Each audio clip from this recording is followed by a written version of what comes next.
It's a cartoon for tweens about biblical themes. They produce little plays, they get carried away. A flamingo, a sock, yeah, most things can talk. Connect. There's Tina and Joey and Becky and Todd. There's Lena and Jerry, they're already odd, but they still find a way to learn more about God. Connect.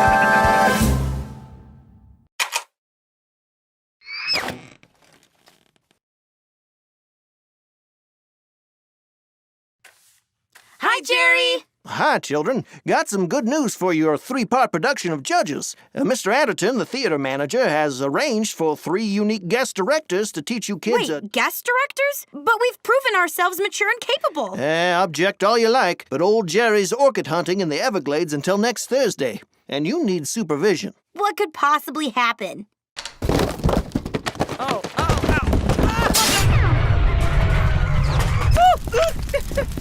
No!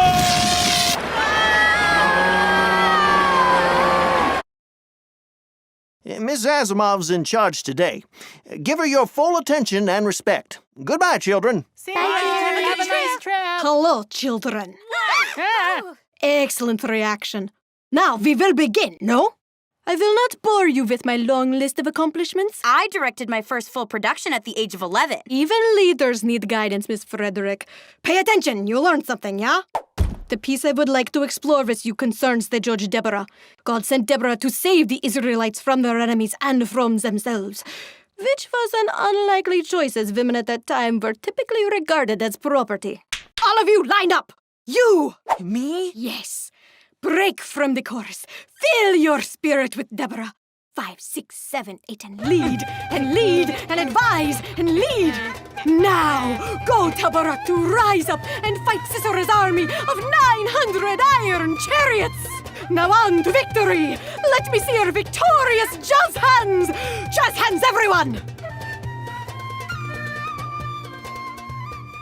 My name is Lionel Cashbeard, and I am a minimal theater artist. I want to thank you all for having me. I want to thank the space for having me. So thank you.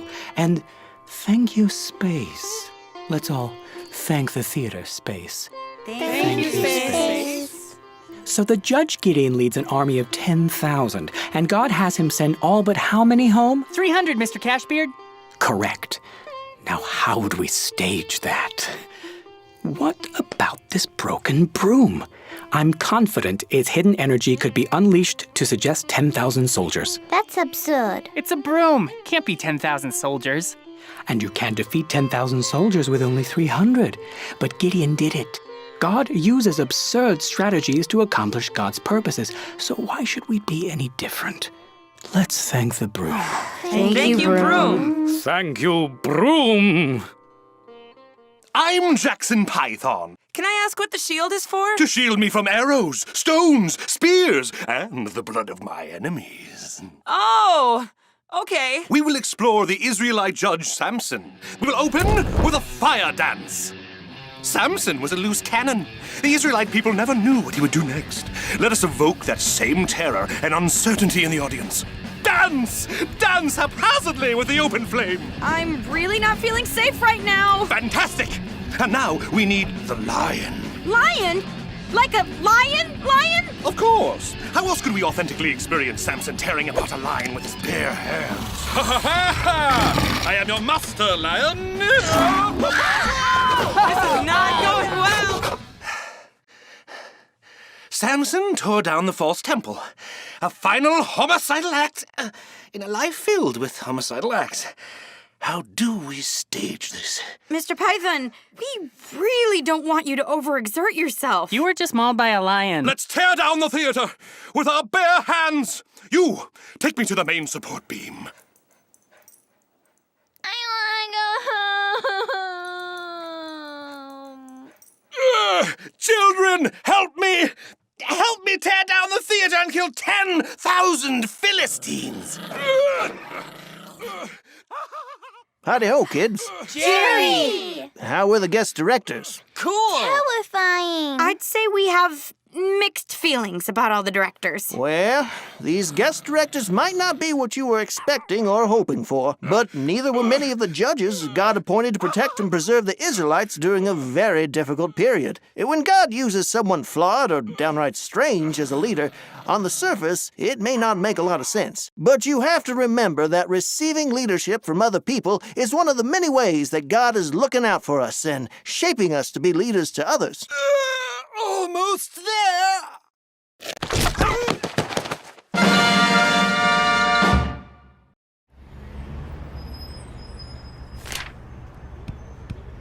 Trying to get a piece of that sweet student council treasure, eh? Oh, hi, Todd. I took what Jerry said to us the other day to heart. Leaders do help others.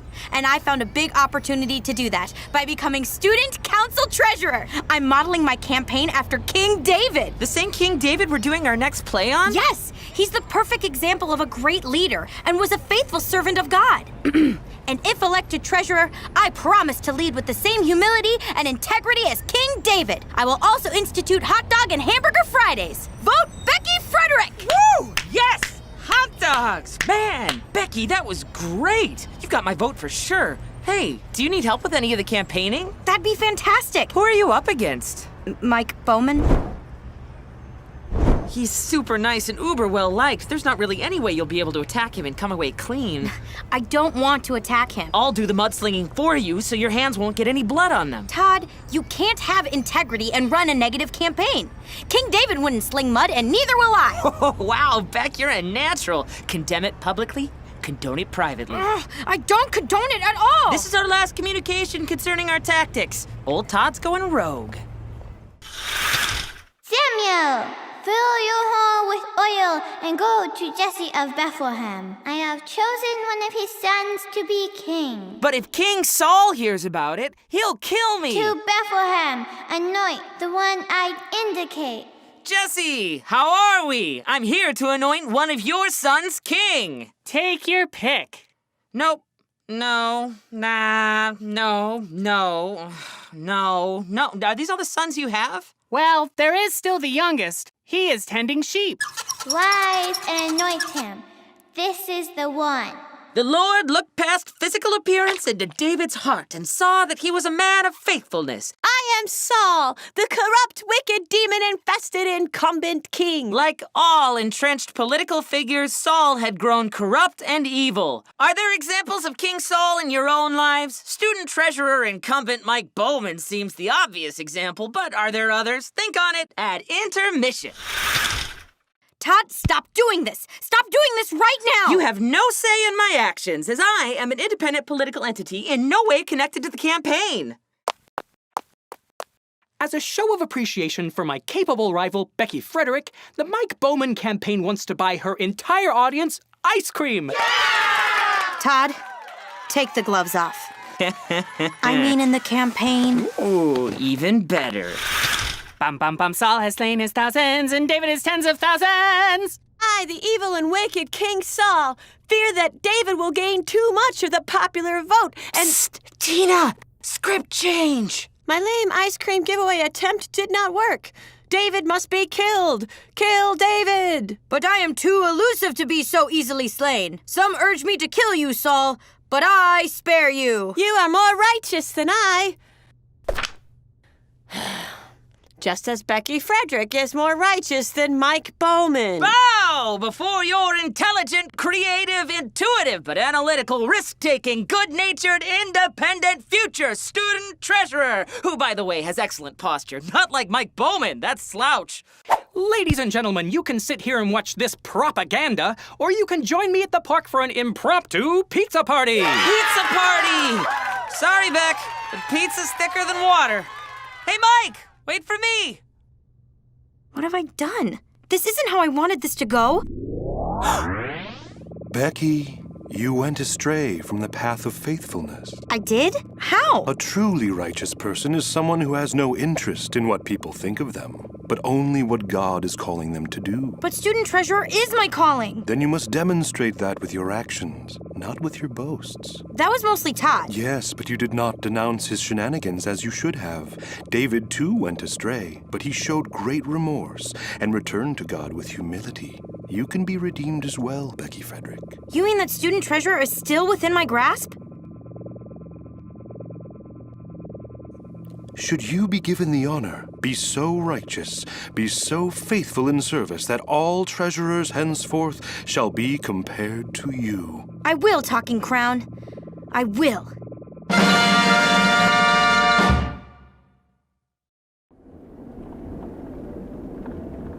Thanks for letting us tour your church, Jerry. No problem at all, children.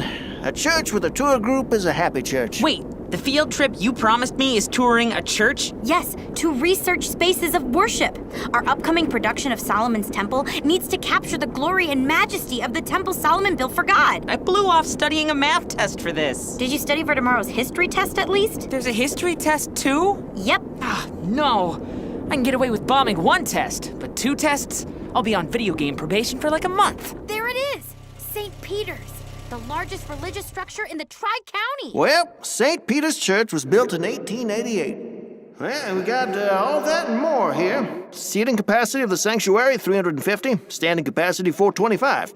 Very interesting, Jerry. How could they do this to me? 2 tests in one day? Who's even heard of that? There it is, the Ark. Cool box. Todd, this is a replica of the Ark of the Covenant. God didn't enter Solomon's temple until the Ark was placed inside it. And there it is, in 3/4 scale. So where this box goes, God goes, huh? Or at least 3/4 of the Lord? Hey, Jerry, would it be all right if I did some sketches of the stained glass? You want stained glass? Look no further than the Hall of the Apostles. Lead the way. I'll just take some personal reflection time in the sanctuary with God and the God box. If I had the God box with me, I could pass any test they threw at me.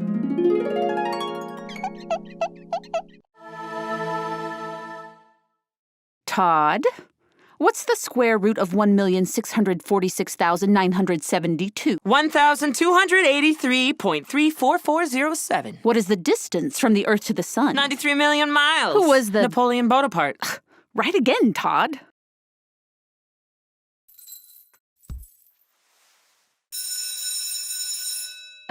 What do you have under your jacket? It's my God box, and by God box, I mean lunchbox. What are you eating? A buffalo? I need to bulk up for football season. All right, children. You have 55 minutes for your test. Eyes on your own paper, please. I am a conduit for your knowledge of fractions, my lord. Ah! Hey, Todd, how is failing? I wouldn't know, Becky, as I aced both tests. Really? Well, I had a little help from God. A lot of people sit around and wait for divine intervention. I bring the divine intervention to me. You stole the 3/4 replica of the Ark of the Covenant from Jerry's church? I only borrowed the God box to pass my math and history tests. That doesn't make it right. Hey, are we gonna get started rehearsing Solomon's Temple soon? Yeah, the peacock's getting restless. Squawk! 1 second. I've prayed to God for help on tests countless times before, and I still failed them. But with the God box in my pocket, God couldn't ignore me. But you took God out of the church. You can't do that. I maintain that a full 1/3 of God is still in the church, another 3/5 is in the ark, and the remaining 5/7 is in our hearts. You think you aced the fractions test? God deserves 12/9 of the credit. Squawk! Squawk, squawk, squawk! Such confused children. Oh, hi, Flamingo. What are you doing here? You cast me as Solomon's pet peacock. I so wanted that part. Look, God cannot be controlled or boxed in by building projects. Convenient as the notion may seem, it is not how faithfulness works. You're wrong! The God box is all I need to grant me superior math skills and historical knowledge. God isn't some kind of genie that grants all of your wishes. Then what exactly is the purpose of the God box? In Old Testament times, the temple and the ark were understood as signs of God's presence on earth with the Israelites. And today, churches and other Christian gathering places are still valuable, but God cannot be confined to a church, a box, an ark, or a temple. So, where is God exactly? Just place your focus on your relationship with God, not on a specific location. It's not about where God is or how God benefits you. It's about what God is calling you to do. I suddenly have this sinking feeling that I may have flunked my tests. May have flunked? That's fantastic.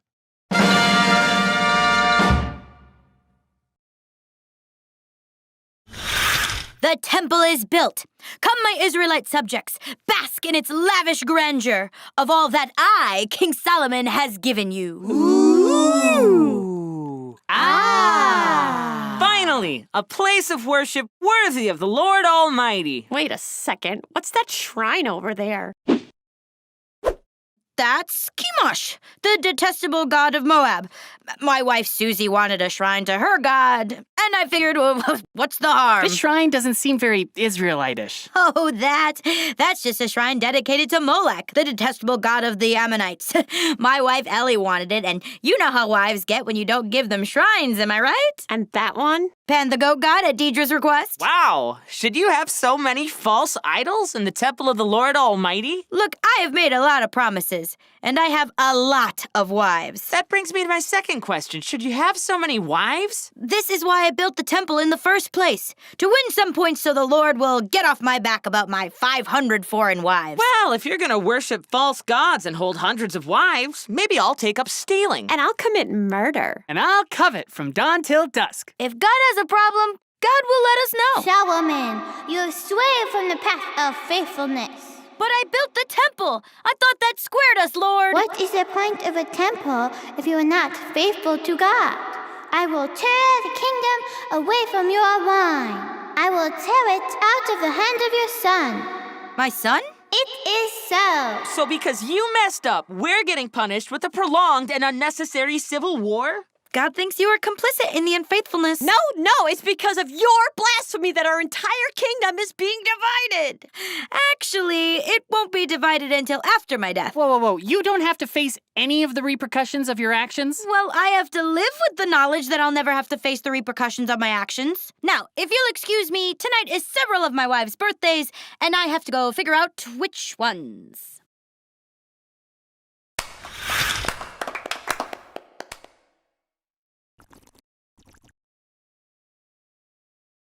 Why so glum? Didn't the show go well, kids? I just find the whole story troubling. I really just want to go home and ponder all the issues raised. If Solomon was so wise, why did he stray and worship false idols? And why would he take so many wives? And why does the entire nation have to be punished? Well, kids, the thing about it is this. Solomon is a lot like this hammer. No, that's not it. Here we are. Solomon's a lot like this tape measure. Children, I think I'm missing the appropriate tool for this metaphor. Be back in a jiffy. These idols are kind of funny. I could see why Solomon kept him around. Ugh. Whoa, I'm Pan the goat god. Crazy old Pan. Worship Pan, 'cause Pan is totally awesome. I'd love to, Pan, but I worship the Lord. Worship Pan! Pan will give you baseball cards and comic books. Did you say baseball cards and comic books? And ice cream. Pan will shower you in ice cream. Well, can't argue with that. I shall worship Pan. Todd? Who are you talking to? Oh, hi, Beck. I was just speaking with my new deity of choice, Pan the goat god. Hello, Becky. Worship Pan. I'll give you ponies. Todd, you can't pretend to worship a false idol. It's unfaithful. Here we are, kids. The story of Solomon is a lot like this wedge. A wedge is a tool for splitting something apart. Now, if we imagine that the wedge here represents unfaithfulness, and the nation of Israel is represented by, let's say this statue of Pan. The unfaithfulness of God's people was what led to their division into two kingdoms, and ultimately led to splintering and exile. Pan! No! My power is dwindling!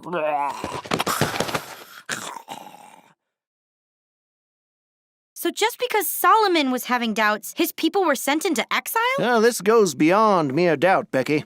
Unfaithfulness is knowing what's right and deliberately doing what's wrong. He let power go to his head. He became concerned with earthly pleasure and flagrantly disregarded God's law. He did not lead the people in faithfulness. Jerry, as you have defeated my god in armed combat, I will now worship you as God. Well, how about you just worship regular old God? Back into the fold I go.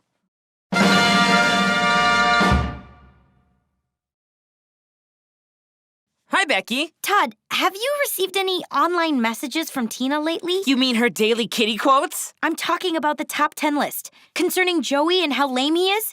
She's forwarding it to everyone. Why wouldn't she forward it to me? Todd, it's really hurtful stuff. Tell me about it. I'm deeply hurt that she didn't include me. Todd, this isn't about who she sent it to. It's what she sent. It's really mean, and it's behind his back, and I don't think she should be doing it. Oh, hi, Joey, who is now standing behind Becky. How are you? Great! I learned all my lines for the prophets.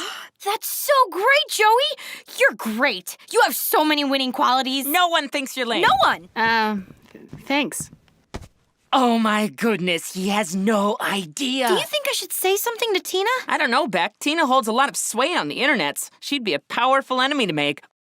Oh, hi, Tina, who is standing behind Becky right now. Hi, Todd. Tina, I think what you're doing is wrong. Sending humorous Joey E. roast to everyone in school except for me. Sorry. I must have forgot to CC you. And sent. Thank you.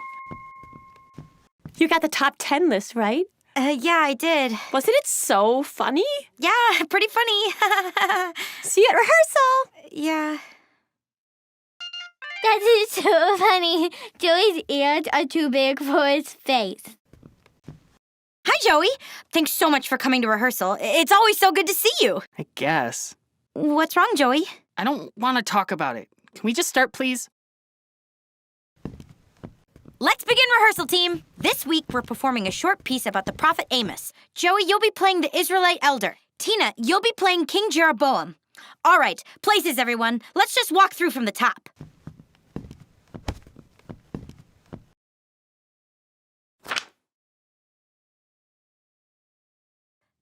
Joey, you have the first line? Oh, sorry. I better just do this with the script. That's number 3. Number 3 on the list. Joey forgets all his lines. Todd! Joey, what's wrong? Where are you going? I'm just not feeling well. Typical Joey. Yeah, typical Joey.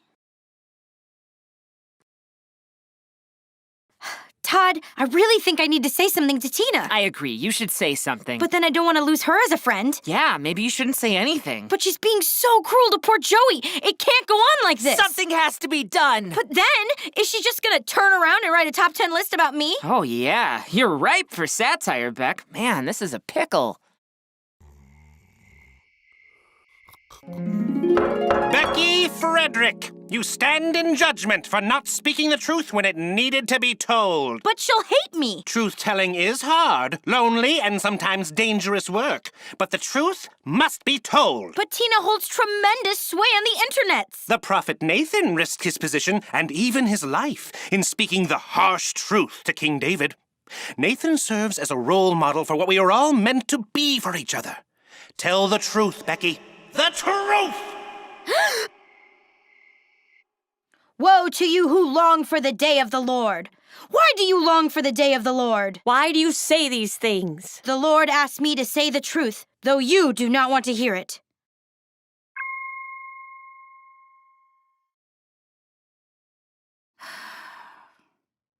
I think your cyberbullying is both cruel and immature. Grow up, Tina. Your words hurt people's feelings. And Joey is a perfectly nice young man who is certainly not lame. Quite the opposite, in fact. Joey's quite... Ladies and gentlemen, we are experiencing some emotional difficulties and the play will not continue. Never fear, I have 75 minutes of untested stand-up comedy that I have prepared for just such an eventuality. Joke number 1. Does Moses drink instant coffee? No, he brews it. Moving on. Tina, wait! I can't believe you did that! We're not friends anymore!